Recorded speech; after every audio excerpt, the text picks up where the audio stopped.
evening or good morning, good afternoon, whenever you are catching us. I am Maria, and this is Pain to Power Leading with Love. And I am so excited to have you all here with us to share in this journey of learning all the different ways that we are transmuting our pain and turning it into power through stories of many different guests. And before I introduce my amazing guests this evening, I want to just tap into thinking about some things when it comes to pain, about this idea of really right now discomfort. So, a lot of times when we're in that pain space, we're feeling a lot of discomfort. And I thought about this because recently I went on a trip.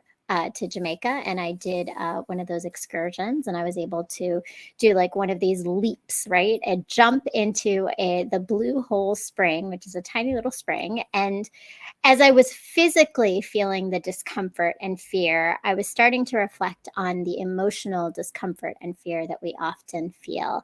And a lot of it comes from that unknown of what's on the other end. So, as you are experiencing pain in your moments throughout your day or in the moments where they come up, I offer this is that lean into that discomfort because I know it comes from a place of fear and the unknown. But when we face the unknown, and we face the fear, we are able to move into a place where we can sit in the discomfort long enough to move through it. So I hope as you continue on this journey with us that you create and take away tools to be able to find your spaces to heal and find your power. And today I'm really excited to introduce our guest. And as I'm thinking about her, I think about this quote at the end of one of her books that she shares with us, which is that we go through things to grow through things for the sake of change. One shall never get stuck in obstacles, by Jenise S. Wilson. And I want to welcome our guest, Jenise Stokes, formerly known as Jenise Wilson. Welcome, Jenise.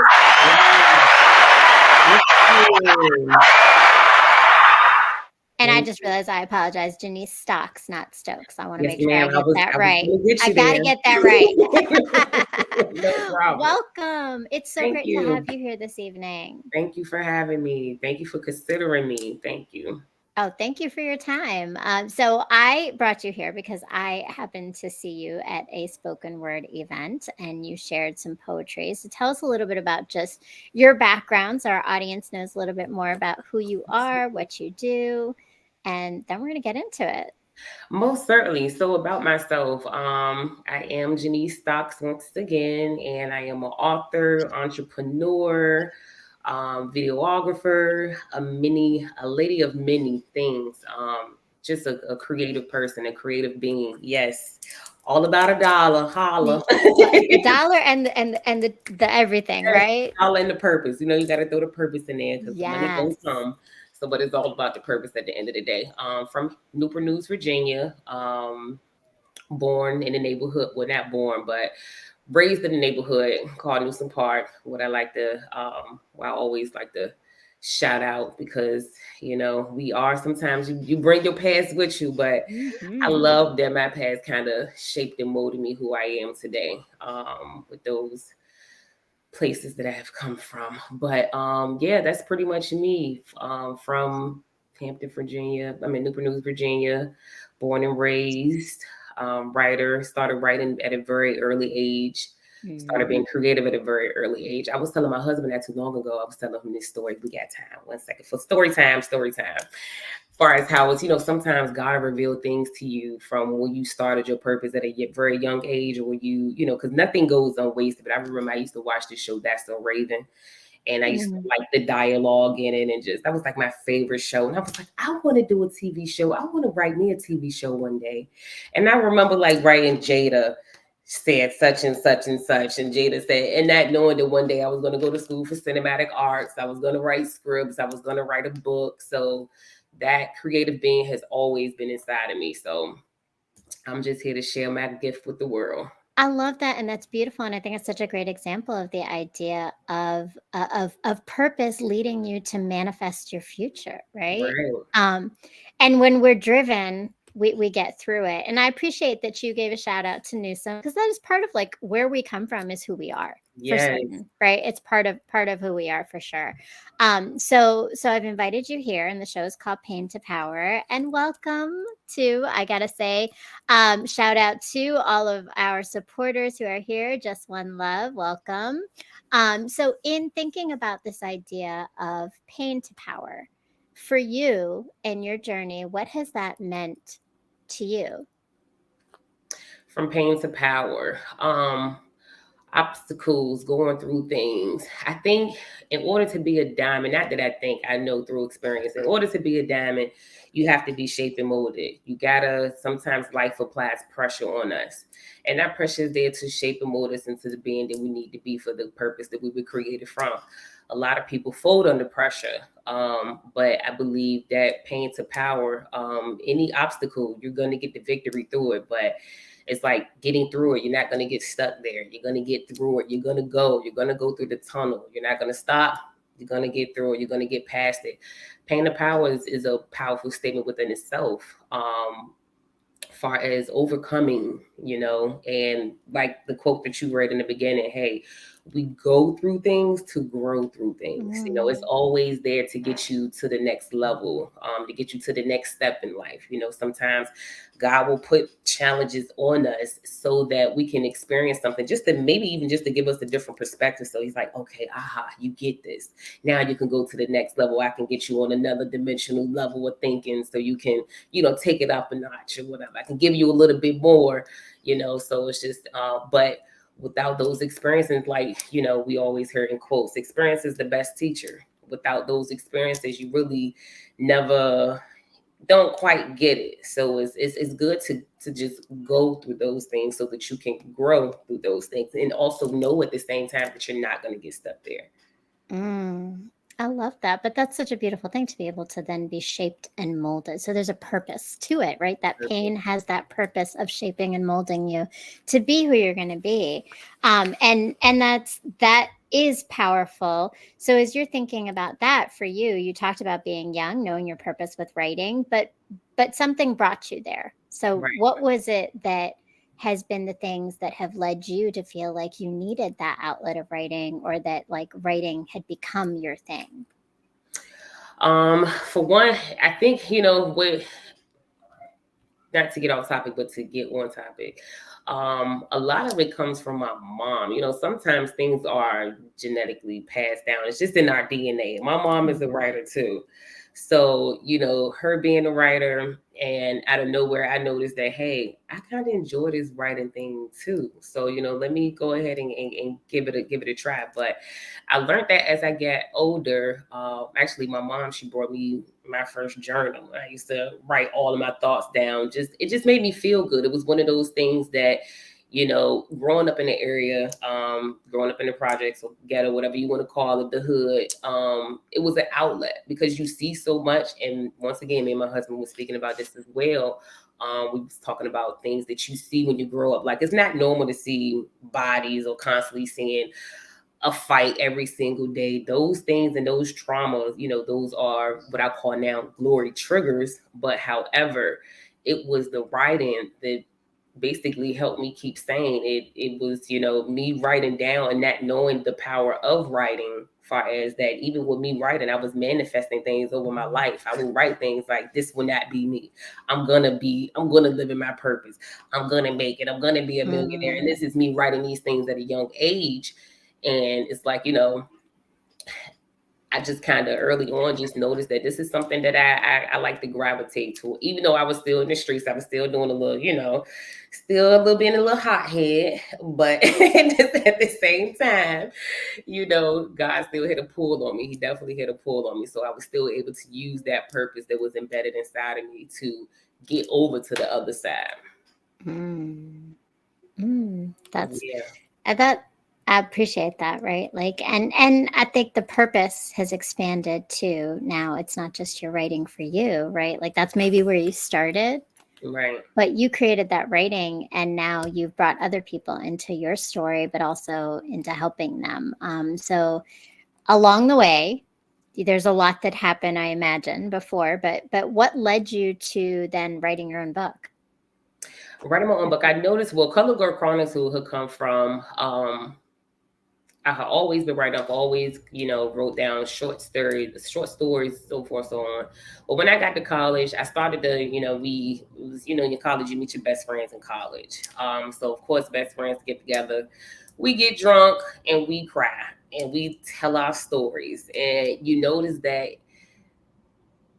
in the vulnerable state, we've all experienced similar situations. And to still be able to focus on school, I just thought, us black women, we are powerful. Mm. Like we are that, all that in the bag of chips and dip.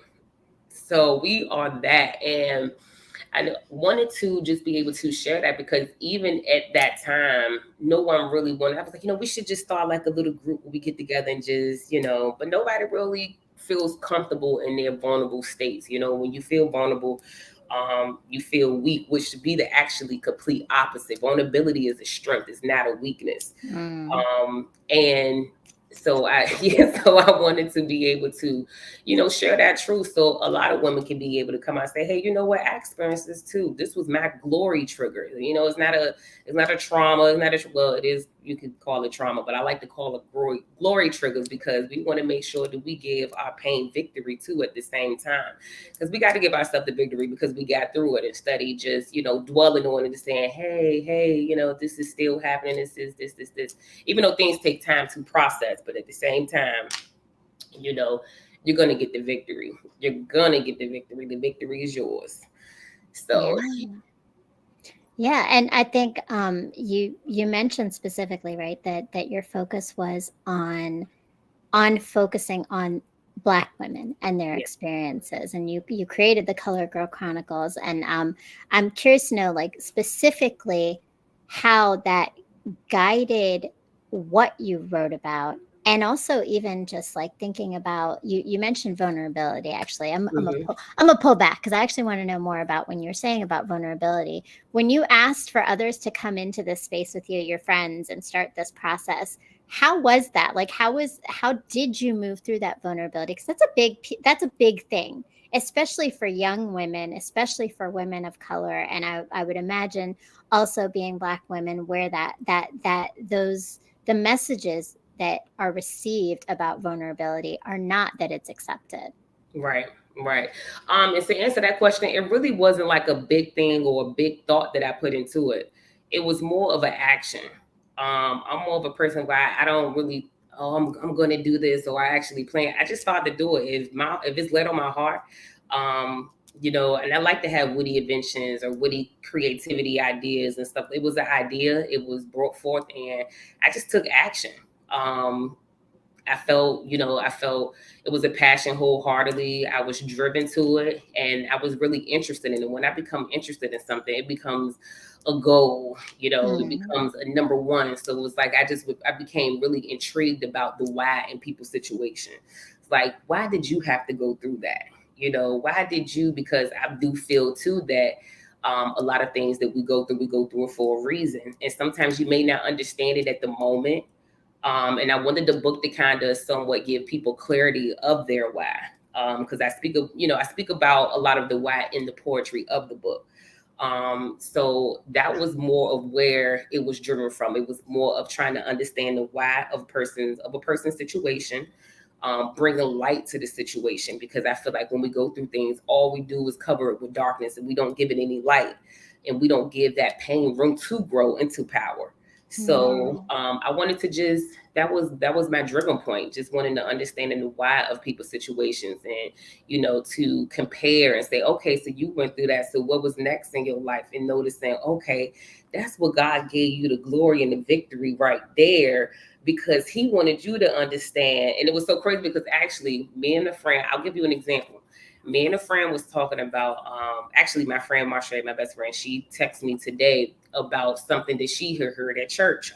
It was more how we kind of sometimes beg people to be back in our life who really don't need to be there. And the Mm. example that her pastor gave her was, people, we have these broken relationships, and I'm just use a father figure. We always pray, hey, I wish my father was in my life.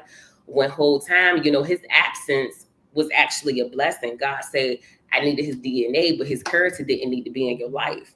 So and it was that was and that's more of understanding the why, because sometimes you, why was he not in my life? Yeah, your DNA needed to be there. You need to be here. But that character, if he was there in your life, you probably would have been worse off, or his presence really wasn't purposeful. So it's just really understanding the why, and why God strategically, why things happen the way that they happen, and why even the bad situation, God still gets the glory. And I see just one love. She's asking a question about the Yeah. what type of church did you grow up in?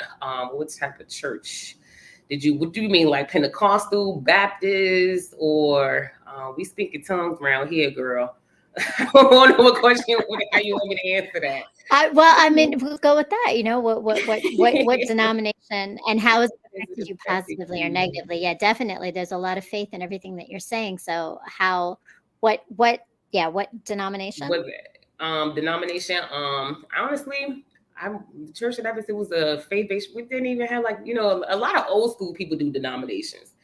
This new school really didn't do denominations. It was, Christian faith. That was the name of the church. It wasn't titled Pentecostal. It wasn't titled Baptist. It Hmm. was where a lot of people, we came and we praised and we worshiped. So it wasn't. And she say, how has it affected you positively? How was the, what do you mean? How did the church affect me, or how did, she'll probably write it again. I was reading her question. I'm Yeah. sorry. So I mean, and I guess then the question is, yeah, like what has the impact been of you growing up in the church and the experiences that you have through faith? My experience, and actually I kind of just got back with my faith. I wasn't always this girl that talked about the church all the time. I actually kind of stepped away. I was angry at the church for a while. As I got older, 16, you go through those hormones, and you just, my mom, she was a prophetess in the church, so we was at church every, girl. I mean, we had to go and stand up. My mama used to take me to that bathroom sometimes, beat my butt, because I'm like, I'm not about to stand up. I'm tired. I don't want. I'm all churched out. I don't want to be in church. But there is a scripture. I don't know about heart, because, like I said, I'm just now getting back into my word. But Hmm. you raise the child up this certain way, and they will never depart from their ways. So, and I was raised in the church, and a lot of that, a lot of those, we don't really understand it until you get older, for real. And once again, going back to that why, the why in the situation, and having that faith, and having that. So it was, I loved it. I'm glad I was raised in the church. I thank my mom now, and she was, you know, now we pray together. My mama, she was one of the types that she would wake me up out of my sleep with oil on my forehead at 5 o'clock in the morning. And you really don't you really learn early, when that later on, far as we, life is just not physical, spiritual warfare is real, and you want to make Mm. sure that you are well equipped. And it's okay. I knew how to fight on the street, but now I'm trying to fight in the spiritual realm. So I'm trying to Mm. learn how to do another fight. You're trying to get that down packed, because you want to, I mean, witches and warlords are real. Yeah. And that requires a different kind of muscle, right? Like, no, but it's true and it's work. And I love that you brought in the why piece because that's so important in everything we do as to why we experience that pain and then what we're getting from it. I love how you frame that, right? The glory of the pain, right? What's the glory of the pain and how we frame things makes such a difference in terms of how we experience it and how we take it in and what we take from it. Um, and Just One Love says that was my mama too. Yes, right.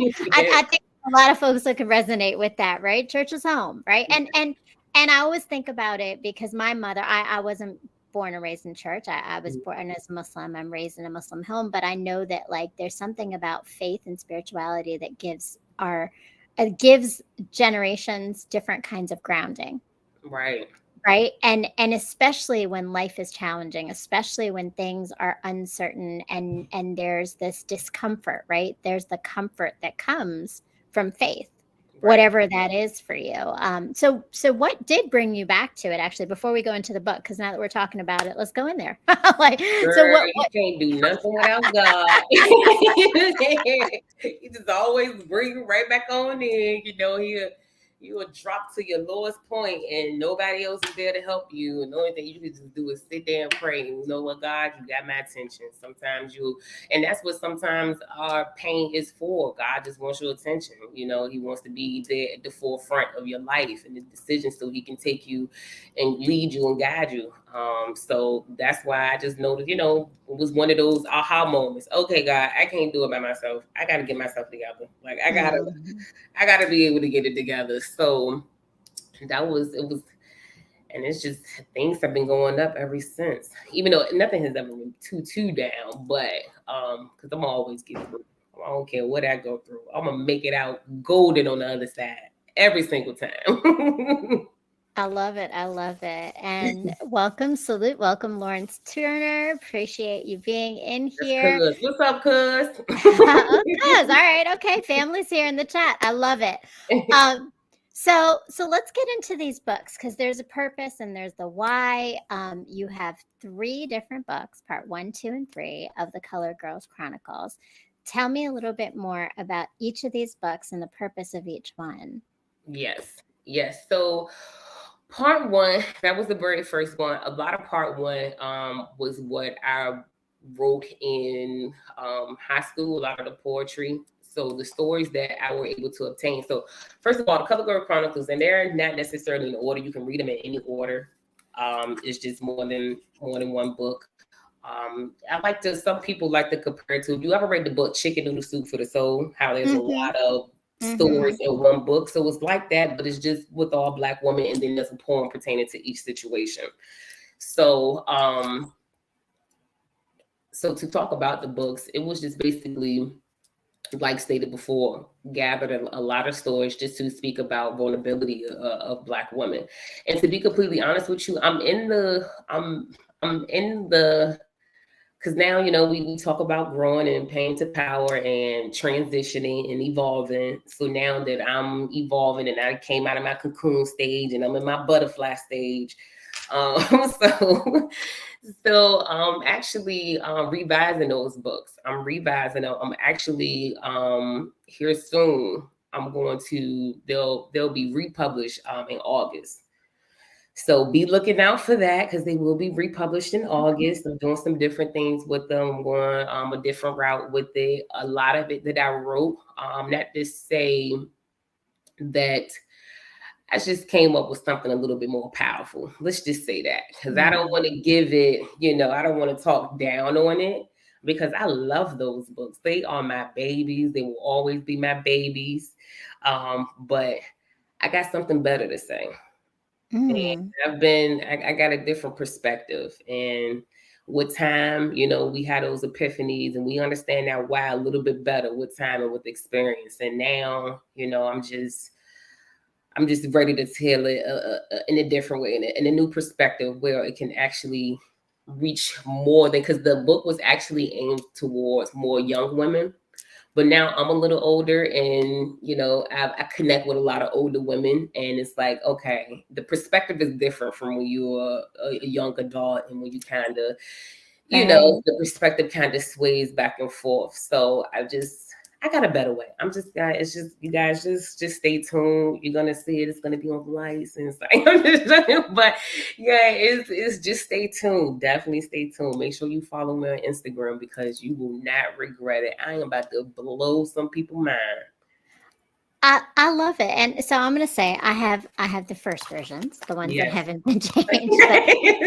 But but I think everything you said, like one, it certainly is geared towards a little bit more like right that you have a younger audience, a younger perspective a little bit in there, but it's so powerful and so raw. So I'm gonna say I've got part two here. Yes. And it starts off it's this little X-rated in It some is. moments, It is.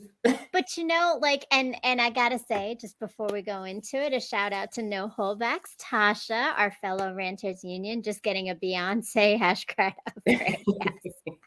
Yes, evergreen, upgrade. And welcome. And so I think like though it's like the honest rawness of it, there's something so real and touching and powerful in that.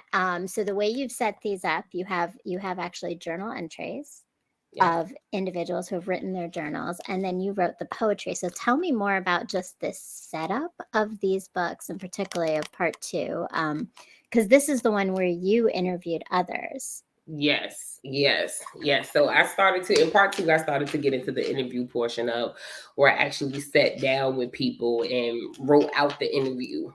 Just so people, because I didn't want to take away or the vernacular of the individual that was speaking.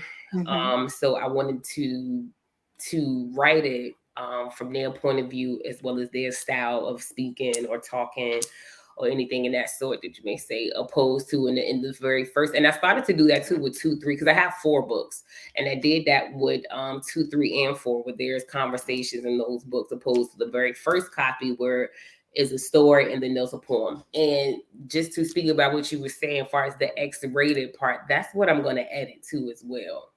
So there's a lot of things that I'm gonna kind of Mm-hmm. change and revise, and because I just don't want people to have a lustful spirit when they read that stuff. Like somebody told me, and this to be completely wrong because we all grown. Somebody told me, I had to masturbate when I got done. I was like, oh my gosh. I was saying, yeah, I was I thinking, was like, dang, it was like real raw. It just took me I there. mean, I it's was like, well oh my written. goodness, I don't want that to be my purpose. It's I pretty don't visual and well written. Like, I do not want to be, I don't want that to be the purpose behind, so now I'm resetting my intentions. So now, and that's the thing why I said it's going to be much more powerful because I'm shifting the intentions. Back then, I was younger. I had my purpose and I had a passion, and my heart was in the right place, but mhm. the intentions kind of swayed off a little bit. So yeah, that's not That's the my intention. evolution of creativity, right? Right. Start in one place. And it's honestly the evolution of the pain to power journey too, right? Right. Is that like at at that moment, those were those pieces of transmuting those pain or also just those stories into humanity of the stories. And I will say, yes, a little X-rated. Yes, yes, Good Lord, these people yes. are I getting mean, look, horny by these vividly words, written, Lord Jesus. but I'm gonna say, Jenise, though, all of that, and I would say though, what I love is that through that, there's still this humanity of it, right? Like I think Right, you took something that seems so raw and could be seen only as lustful and only as like this limited perspective on women, particularly, right? And our urges and our needs and right, whatever, right? Like, and you made it very much a story of humanity, like a story of discovery, a story of understanding self, a story of even self-love to some extent, right? right. And you captured Yeah, that. that self love was in there. I know exactly which one you speaking of when you say that. So yeah, you're right. You are right. So you're in this evolution. You're going to go back and shift some things, but I would say there's a lot of power into what you created already. So Yes, it is. That's and what I said. It's always gonna be my baby. But yes. and I'm gonna say for that, actually, there was a part that I wanted to elevate because it hit me. So some of this was that, but then you had a lot of interviews with actually inmates Yes. in these conversations. And there was one in particular. I don't know if you know, but I'm an educator, so I'm in education, and this one in particular that came from the poem "Cognac and Oh, Prosperity." prosperity. Okay, yeah. um it was the person you interviewed, inmate, as is written here, says, I used to act as if I wanted to be a journalist, but when I was younger, I had a teacher destroy that seed that was growing. And you asked a little bit more, and she says, in the 5th grade, the teacher asked me a question in front of the class, and I got the answer wrong. At the end of class, she told me I should keep my mouth closed because I'm always saying something stupid. That was the end for me. I never raised my hand again and no longer studied because I felt like I was stupid. That's why I dropped out so early. No need to learn if you're going to forever be stupid. I needed to find other ways to make money to help my mother. I had the hopes and dreams, but I allowed someone to kill them. Yeah. Yeah. She's actually home now. So yeah, that's and she yeah. So yeah, that was a hard one. That was definitely hard. Even yeah, that was a very touchy one because and I'm sorry, what question were you going to ask before I expound? No, please. I want to know the story. Yeah. Yes, Tell me yes. more. So yeah, that was an individual who and she's a very extremely close friend. I mean, she's doing very well now. And she no longer thinks that way. But we had outside of that conversation, well, just to give the viewers a little bit more insight of that particular um piece, but well, conversation. So with that conversation, I was able to interview someone who was incarcerated, who was a woman. And I think a lot of people, we do speak, don't get me wrong, I'm not taking any light away from our males being incarcerated, but it is Color Girl Chronicles. So I was able to speak on a lot of females or I was able to meet with a lot of, not a lot, a few that I was able to meet as well as their child because they were impacted too as well. Hmm. But with that particular story is she went a little deeper. I did stop it, but she did. I'll just give you a little bit more insight. But she did go a little bit deeper, far as she ended up calling me like a year later, and she was like, after that interview that you did, she was like, I just really thank God that we was able to really chop it up and we was able to speak because it kind of gave me a lot of clarity to my situation. And I actually told her too, I'm like, listen, you can't I think what we tend to do is give people power over Hmm. our actions or over our emotions. Um and yes, you do have people out there who are dream killers, and that's why a lot of people say, hey, don't tell nobody nothing until after it happened, and even sometimes just let them see it on their own. But when it comes to when you're a child or whatever growing up in certain areas, and she was an individual who she went to a good popular school, and she was probably and she was one of the individuals that you probably wouldn't have even thought that she would have gotten incarcerated because of her type of upbringing. Hmm. But she was in a school system where statistically they kind of just looked at her. Let's just call it how it is. She was in a PWI, predominantly white Hmm. institute, Hmm. and she was a little black girl. And of course, sometimes teachers they say little things to you, and she took that and she dragged that on for the longest time, even to growing up as you see, all the way until she got incarcerated, till she Good. got back, and that was her glory trigger. And what we don't notice is that a lot of things that we've been through when we were a child is the reason why we make decisions that we make. And I was going through this was something that session, my therapist had helped me really understand, far as because I told her how I like to understand the why. Well, why did I do this? And she said, it's a lot of things subconsciously that has been embedded that you don't even really pay attention to, or whatever. As far as what Hmm. you've seen when you was a child, what was said to you when you was a child, that it's still subconsciously there. And the reason that you make the decisions that you make is because of the things that you have been through. So she carried that seed that was planted inside of her for years, going up always, to the point that even the decision that she made was stupid. So she Hmm. always thought that she was stupid at school, dropping out of high school. I can't do it. And that noticing until she got into the interview that, hey, you know what? That's a good question. I think back, now to think about it, when I was a little girl, this situation, and that's why I said there's a lot of purpose with the book too as well, far as because a lot of women who have been in that type of situation, regardless if you have somebody that has been incarcerated, or if you've been incarcerated, you may know somebody that's been incarcerated, or family member, loved ones, far as the why in their situation too as well. But that chapter alone was a very touchy one.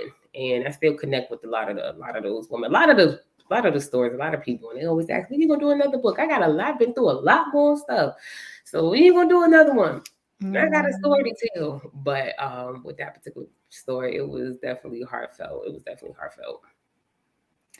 And I mean, I felt it. Like I felt it definitely, right? And uh, I think the power of telling other stories in a way that they haven't had the opportunity to share is huge, right? Like, because those are things that obviously stuck with her for a long time, and I imagine you saw that pattern with a lot of people as things that they were impacted by in their youth, that they held on to, that impacted decisions that they've made throughout. Like, what are some of those, have you seen those patterns, and I guess what are some of the things that have come from what you've learned through these conversations as you interviewed and you had conversations with people?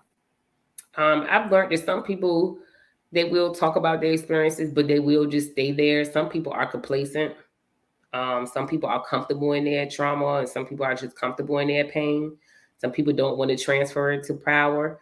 I've learned that I can't save everyone. That Mm. most of the time I have to worry about myself and focus on myself, and through my light, others will evolve. So because a lot of people that I have, spoke with or dealt with, actually, this was a period in my life where I just completely kind of just like shut a lot of people off. Only because I noticed that I was like, and it wasn't intentional. And of course, people don't notice what's happening when they're doing it. But I've always been that person that you can call and you can talk to. And when Mm. you constantly the strong person and people just pulling on you and pulling on you and pulling on you and your cup just gets empty, and now it's just like, oh my goodness, I can't really help anybody. I gotta fill my cup back up. So what I've learned throughout the years with that, is that, I mean, it's great to be able to do it, but it's a serious, not an obligation, because at first I did feel like it was an obligation. It's like it was my head to help everybody. I had to be the hero. I had Mm. to see people through um, their situation to the point that I would insert myself in situations where I probably should have never inserted myself. And now I'm learning that sometimes people don't need help. It's more that they need discipline, and sometimes when you constantly that person that's always helping somebody, you kind of, and not just a conversation, I'm talking about finance, or constantly just doing something for somebody, because sometimes you think that you may be helping an individual, but you're actually enabling them. And I've learned that most of the time, respond when you take the responsibility away from an individual, you weaken the mind, because responsibility and experience is meant to have that person be able to think strategically out of their situation, as well as experiences. You should be able to know how to maneuver. You should, but sometimes when people, but anyway, to get back to your question, because I was going completely on a rampant. But yeah, so I've just learned, yeah, some people are complacent, you really can't change it. And some people, you are really there to help them. And to the point that you're able to plant seeds inside of them, and so that they can grow, and that necessarily enable them. So I'm learning the Mhm. difference between enabling and actually helping somebody effectively, to the point that they can actually become a better person on the other side. So that's what I learned. Mm. I love that. And that is really important because I think, and you didn't go off in a tangent. I think it's all connected, right? Because Right. that idea, it sounds like you learned about others, but you also learned about yourself too, right? Like it was Right. twofold in that moment. And Sam That's my Sam Stocks, husband. that's your husband. That's what I assumed. What keeps Hey, you honey. motivated when the tough times come? That's a great question. I love it. I love, look, Yes. that's real support of a partnership. He's got questions for you too. Yes. So what keeps me motivated when the tough times come? Actually, I don't really notice the motivation until afterwards, because you really don't understand your strength until you've reached the power. And it's like, oh my goodness, I got through that. I Mm. actually did that, but to what keeps me motivated is that I think the thought of me knowing that I'm good even through the tough times, and me knowing that it's temporary. I always tell myself when I'm going through something and I'm in a tough situation, this is temporary, Jenise, this is temporary. You're not going to get stuck here. You just have to figure it out and get through it. Just get through it. It's okay. You're going to be okay. Life can be much Mm. worse. You are blessed. So I just have to constantly speak life into the situation, because that's exactly what it is. It's just a situation. And it's like, it's not the end of the world. This situation is not going to break me. So what keeps me motivated is me speaking to the situation, me giving life to the situation, actually reversing it and allowing that situation we going back to glory again. So, to get that situation glory and say, you know what, Jenise, girl, you're gonna have a victory at the end of this. You're gonna be good. You're gonna be on another level. You're gonna have another perspective. It's another jewel experience. It's gonna be okay. You good. I may cry. Go ahead, cry. Cry. Crying is good. It feels good after you cry. So, I get through it. I just have to remind myself that I am okay. I love that. And I think honestly, that to me goes back to that, like what I was talking about with discomfort, right? It's like you really have to talk yourself through it to realize that it's okay. Like I'm going to feel this for a little bit, but I'm not going to stay here. Right. And you never stay there, right? And Right. welcome, shout out to Nikki Hey, Narratives. I love Nikki. it. Nikki's in the chat with us. Do you think our culture makes us believe that we have to save everyone? I think that's such a great question because I was That thinking like, is. that is actually almost like it's not just enabling, but I wonder, what do we learn about ourselves when we realize that it's actually not a good thing that we've been doing something? Yeah, and I think you should know when to help and when not to help. But I do think that our culture does um kind of make us believe that, because we always, what's the saying, it takes a village to raise a child. So we've Hmm. always depended on so many people to do one thing. We always, looked after this person. And even with, to kind of not to get too political, but even with the Democrat Party and with welfare and stuff like that, not knocking anybody that's on welfare, but and not to get into politics too deep, y'all don't start screaming at me. But sometimes even with that some people get comfortable. I remember one time I was working with somebody and she quit her job because her stamps got cut low. And she did, and I'm like, but you can elevate, you can grow in the job, and it could be. She's like, girl, they say cut my stamps off. So that goes back to, some people like to be complacent, and some people can. Some situations sometimes is there to enable you. Food stamps kind of enable her a little bit. She wasn't able to go to her next level in life because of her being enabled. She liked the help and she was comfortable with having that and being that way for life. But yeah, I do think that sometimes our culture can have us always thinking that we always have to. And don't get me wrong, it's nothing wrong with helping somebody when it's needed. And I think there's a big line between understanding when a person, I feel like help is when you can't do it yourself at all. But if you are capable to do something yourself, then I think that you need to be able to do it. It's like, I had a cousin who I just always submitted applications for her. And I'm like, well, let me show her how to do it. And let me Mm. show her how to do a resume, because if I just keep doing it for her, then she just gonna keep coming to me, to the point she was bringing her friends to me like, my cousin can do your resume. She can, let me show you so you can show them, and then we can strengthen the mind, because now I'm taking the responsibility away from you, Mm. and you're not even thinking strategically. Okay, I know how to do this, I know how to do that, so let me go ahead and. So I think we need to do more of study doing things for people, but teaching people how to do it, so that we can be able to teach the next person. Each one teach Yeah. one, each one reach one, Hmm. you And know. there's something to be said, right, about that productive struggle of like you grow. People grow in that space where they have to push themselves a little bit outside Right. of their comfort zone. And it is so important, because when we enable individuals, and I think structures enable us. So you mentioned some things, right? Like there are structures and simple systems that enable intentionally, because enabling is also a way to control in Exactly. many ways, right? It's a control thing. Um, Exactly. and I think, the example you just lifted, right, when we talk about our systems and welfare, we're not going to go into it, but that's a control Right. thing. That's a Right. definite system of control. And oftentimes we've been sucked into that in our own healing of not taking that ownership for that process. So I love this, and I love all that you're sharing. And thank you so much for all of we've got some great supporters in the chat asking some questions. We're going to take a quick break because I am also a writer. I don't know if you had an opportunity to read my blog yet. I Right. speak on healing and more about my own personal journey. But we're going to check out a quick commercial just to learn a little bit about my writing. And then we'll be back in just a moment. Awesome. And I love it. Before we go, we can just take this chat. Thank you. Yes, amen. Teach a man to fish. I think that's somewhere in the Bible. Exactly, right? Teach a man to fish for sure, Right. right? It's not just about showing them. Yes. Hi, my name is Maria, but you are soon going to know me as Brown Girl Interrupting. And what I mean by that is that very soon, hopefully, you're going to be following my blog. I am a writer, and I started writing because I was married, I had children, and then my life changed when I separated. And I did a lot of learning and reflecting and growing in that process of change, because change always leads us to that.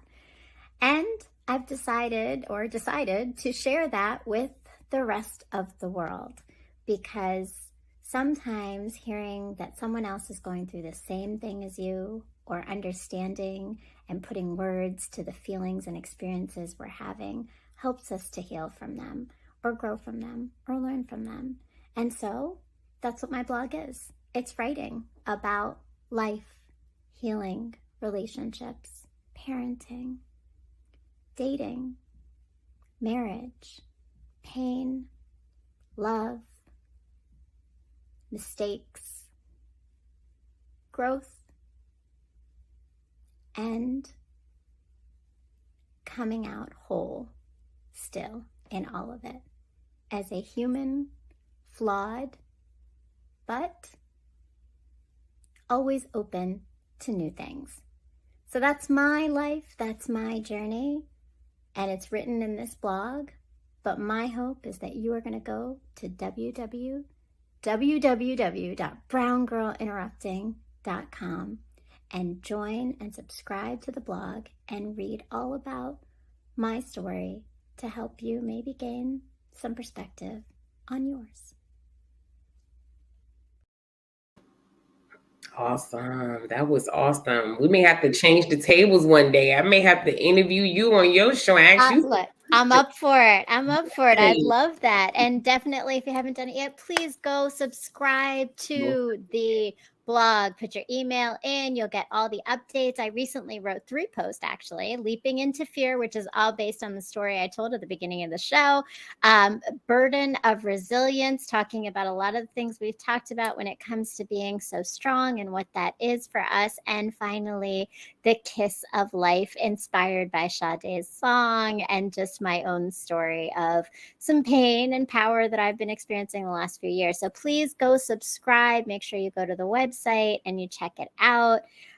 So Jenise, we are very, very lucky, because today we're not only going to get to hear the story of your writing, but we get to hear some of your writing. So you are going to read a piece for us. Tell us a little bit about what you're reading and some intro info, and then take the stage. Most certainly. So this poem, this is actually the poem that it's my favorite poem of all time. All about it, all of my poems is my very favorite one. But this is a poem I wrote in high school. This is one that you've heard before as well. And it's called The Making of a Whore. And a lot of people are like, woo, what's that title mean? What is that title? So as I say, The Making of a Whore, they like, what in the world? But it was a conversation. This is me once again trying to understand the why. And a lot of people may be thinking, well, why she always want to know why? She knows. But Jenise means grace, woman of grace. And in order to extend grace, a lot of the time you want to understand. Because everything has a healing background. But anyway, The Making of a Whore was written because me and a homegirl, we were speaking back in high school in my get high days, getting blazed. But we were speaking, it was like, I wonder why people just go to, to become more promiscuous, or how does a person actually, why we got hoes? Why was a label hole even created? Like how did these labels be placed on women where they may be can you cuss up here? Yes. Okay. You can speak for it.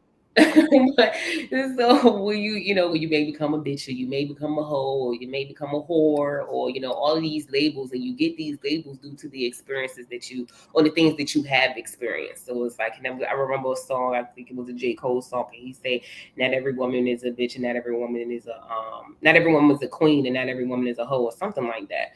But I always like to say, every woman is a queen, no matter what she's experiencing, no matter what she's done, Mm. because that's the way that she was born. It's like being getting a sex change or something. You was born the way that you was born. You was born who you was born to be, and at the end of the day, you know, regardless, sometimes life and experience put labels on us. But yes, this is the making of a whore. And my first time, I haven't really spit this in a minute since the last time I had spit it there, and before that was some years. But anyway, this is the making of a whore. While growing up in the fast lane, she started these fast ways, and she was missing her father, missing the love that can only be given by a man, but instead she grabbed the hands of many. She seeked direction through the sex demon. She discovered she could only fulfill that emptiness if her vagina was filled with his penis. And even though each dude split, she didn't care because she was in search. So she lifted up her skirt just to feel wanted, only for the moment, just to feel that penetration, and she would come. But then she would run because she couldn't handle love. It stepped out on her the day she was born. She was born to be a bad girl. She really wants love, but she contradicts love. But yet men still fall in love. So now she's a sad girl.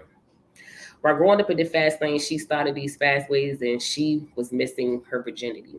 She once was pure until one night she was walking home and he raped her. She no longer had relations to purity. Mad at God, asking him, "How could you do this to me?" She became more promiscuous, and no longer did she care, and her body she shared with everyone. She hated men because at the age of 16, she found out she lost one. She started writing letters to her unborn child, and she lost two. She found out she was dying, affected with a deadly disease. She was HIV positive. So without faith, her thoughts was full with negativity, and in all actuality, she lost three: her virginity, purity, and now dignity. So sad she didn't even fight back. So instead, she left a note stating that she was better off dead. Damn. While growing up in the fast lane, she started these fast ways, and she was missing love. She gave all to this man, but he did nothing but verbally and physically beat her. She gave him all her love, and no love was returned, so all love was taken. And after he took everything from her, he left. She faced the world and no longer had control over self. She envied men, wanted to have power over their emotions because that's what happened to her. So she got back with the other gender, and now she's a gold digger with her black fist up, screaming, "These niggas ain't shit." She started playing these dudes because it's the fact that she had to, calling her goody snapback, and she strips on the weekend because her ass is fat. And in fact, she is confused forever. These women grew up in life the fast way and experienced life the fast ways because now they are bitches, slut, hoes, and whores. Classified by labels that was discovered by the things that these women went through, and the life is true, placed with circumstances that lead you up to what to do. Sex seems to be the root of happiness these days, being a delectation presented by pimps, players, bastards, delivered to the weak and broken down for anything far from outspoken type. I don't want to seem like I'm male bashing, but we either help it to stop it or we watch it and we witness it get worse. So we'll have to discontinue this continuance of this generational curse. And that's it. That was amazing.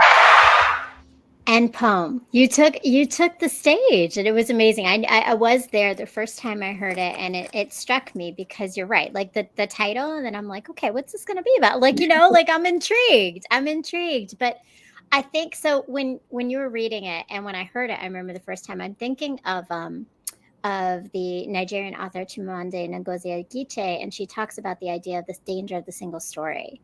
And Mm-hmm. so much these labels are those single stories of identity that Right. we place on people. And your why is so powerful because the thing is that nothing starts at that point. Like that idea of like if when you start a story with secondly, you're limiting the whole story of who someone is. And I think the power of your writing, the power of your storytelling is that why is so important to our humanity Right. and defining connection between each other and seeing, especially as women, especially as women, right? Like we are so quick to judge other women. We are so quick to put other women down, to not understand their stories, to assume things about them. So I just really appreciate everything you're doing and everything you're creating because I think that there's so much power within it.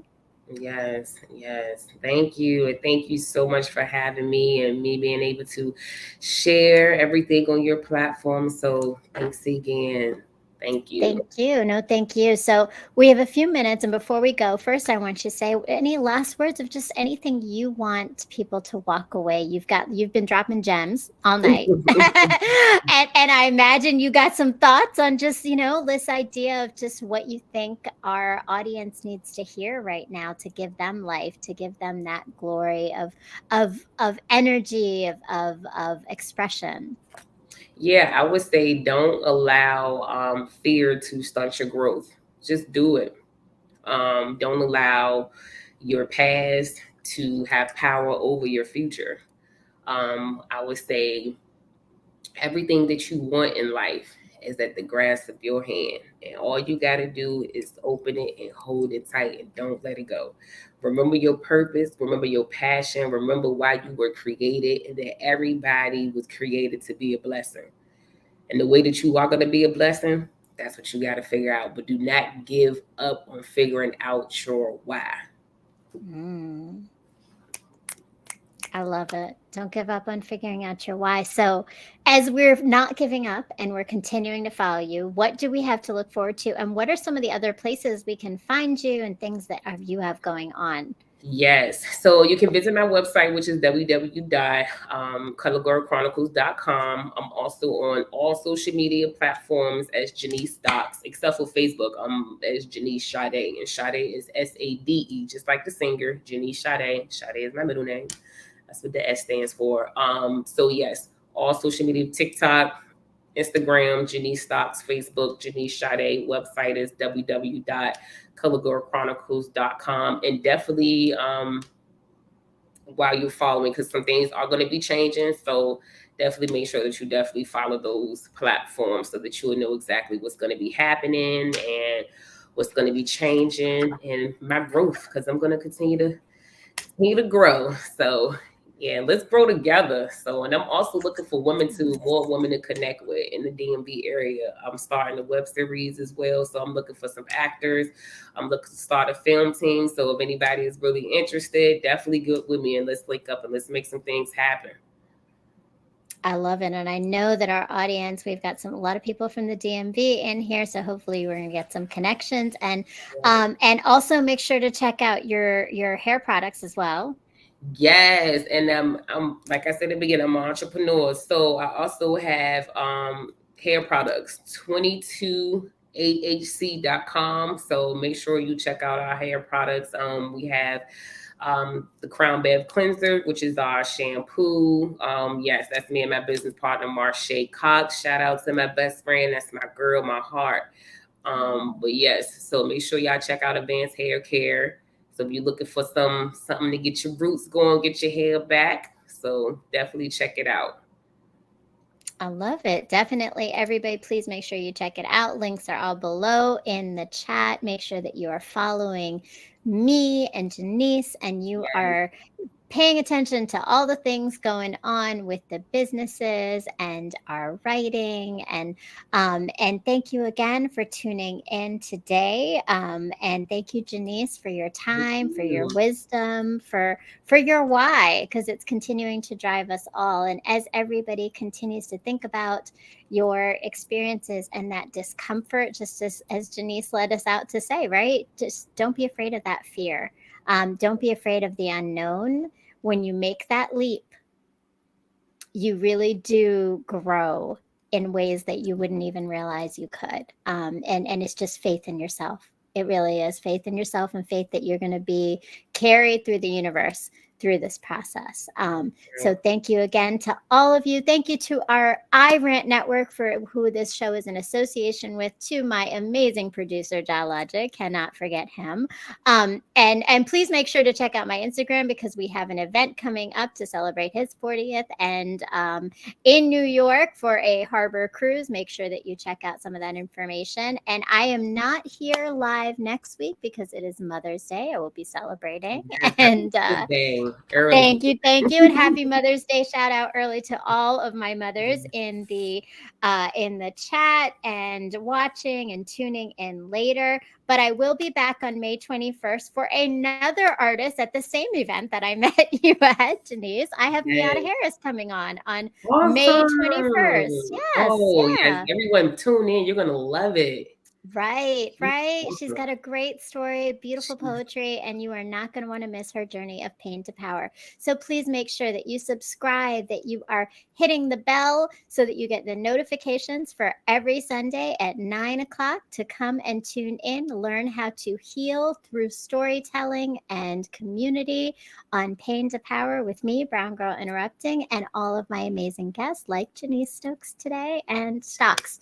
I'm going to get it's look, your okay. husband is like, she can't say my name right. It's okay. I apologize, Mr. Stocks. I got it. Jenise Stocks. That's And right. thank you so much. And thank you, Nikki, for being in the chat. We appreciate you. And to all Yes. my renters, family, and supporters, we appreciate you all. And just one love. Yes. Yes. All Thank you. right. Thank you. Have a beautiful night. Peace, love, and light.